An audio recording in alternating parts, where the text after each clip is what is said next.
All right, let's get right into it. So, Google just launched this new thing called Antigravity. They're calling it an agentic development platform. Sounds fancy, right? But what happens when a big, splashy tech launch like this actually hits the real world? Well, we're going to skip the marketing speak and dive straight into the raw, totally unfiltered reactions from developers. Because that's where the real story is. It's about the messy, complicated reality of a profession that's changing like crazy right now.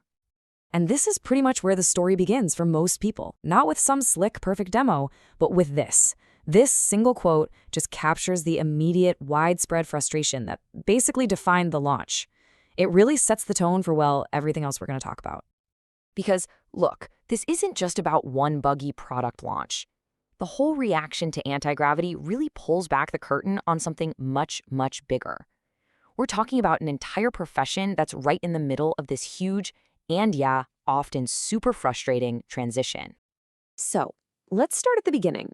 The very first thing basically everyone ran into, a giant wall. We're talking about the immediate and kind of baffling limits of the tool itself. Yeah, this was a really common story. You had all these developers excited to try this new thing out, maybe even use it in their workflow, and bam, their free trial was over in less time than it takes to drink a cup of coffee. And the worst part? There was no obvious way to actually pay to keep going. And it just got more confusing from there. The error messages people were getting were all over the place. Was the server just overloaded? Were you actually out of credits? Nobody knew. It all just pointed to a rushed, unstable launch that left everyone just kind of guessing what was even happening. For a lot of folks, it was just this montage of failure. People were getting stuck in endless login loops, hitting these vague server errors, and ultimately they were left with a tool they couldn't use, even if they were waving their credit cards at the screen. It was basically dead on arrival. Okay, so let's say you are one of the lucky few who got past the login screens and the quota limits. What did you actually find? Well, that opened up a whole other can of worms and a much, much bigger debate about the very tools developers use every single day. So at its heart, anti-gravity is what's called a VS Code fork. Now, if you're not familiar with that term, it basically means that instead of building a code editor from the ground up, Google took the open source code from Microsoft's super popular Visual Studio Code, and then they built their own features on top of it. This is a pretty common thing to do, but in this case, it sparked a huge debate. And you can see this deep and honestly kind of ironic history here. Google's new tool is a fork of Microsoft's VS Code, which is built on something called Electron, which is based on Google's own Chromium browser, and Chromium was a fork of Apple's WebKit, which was a fork of KHTML. I mean, it's just this incredible Russian doll of technology, and it really shows how the entire industry is built on these layers of shared open source work. So the big question is, why fork it at all? Why not just build an extension for the VS Code that already exists? And this, right here, is the heart of the technical argument. When you fork, you get total control. You can do anything you want. But the community was quick to point out the real driver here. Microsoft keeps some of the best, most powerful APIs for itself. This gives its own tool, Copilot, a huge advantage that nobody else can get. So, to really compete, it feels like companies have no choice but to copy the whole thing. But you know what? All that technical debate was almost immediately overshadowed by a much bigger, more fundamental problem for Google. And that is a deep, deep lack of trust. I mean, this comment just says it all, doesn't it? For a huge number of developers, their first reaction wasn't excitement. It was just cynicism. They've seen this movie before. They call it the Google Graveyard, that long, long list of popular products that Google launched with a ton of fanfare, only to shut them down a few years later. And this is a really serious problem for Google. Deciding to use a new development tool isn't a small thing. It's a huge investment of your time and your energy. So developers are, understandably hesitant to bake a new Google product into their daily workflow if they have this nagging feeling that it might just vanish one day and leave them totally stranded. The tech could be amazing, but it almost doesn't matter if that trust isn't there. Okay, now let's get to the real heart of this whole thing. Let's look past the bugs, past the corporate drama. What does it actually feel like to code with these new agentic AIs?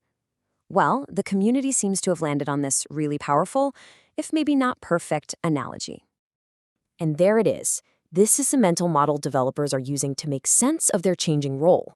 They're not just programmers anymore. They're becoming managers. And their newest employee is an AI that's like an intern who has read every book in the world, but has absolutely zero common sense or real-world experience. Brilliant one second, totally clueless the next.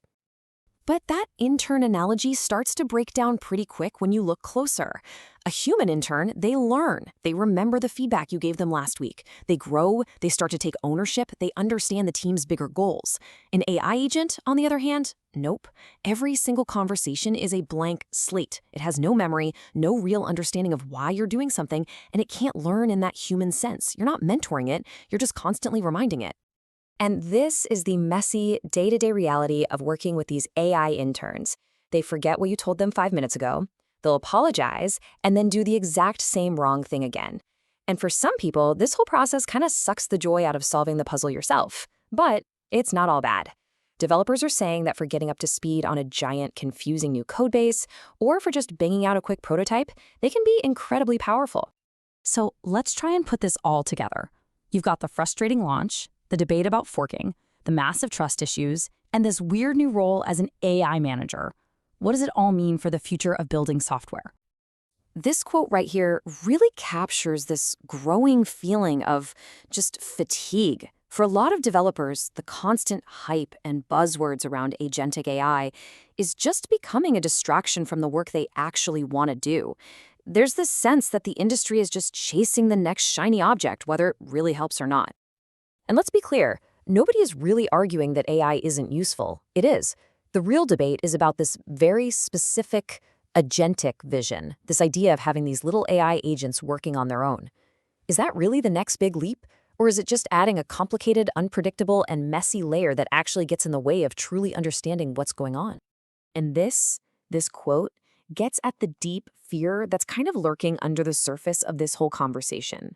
It's this pretty dystopian vision of the future, where you have layers and layers of AI-generated code piled on top of each other until no human being actually understands how any of it works. A future where technical debt becomes something truly terrifying. Which, of course, leaves us with this final, really provocative question. This isn't just about being more productive or efficient. This is about knowledge. It's about understanding. It's about the very nature of craftsmanship in a digital world. As we start handing over more and more of the how to these AIs, what happens to our ability as humans to ask why?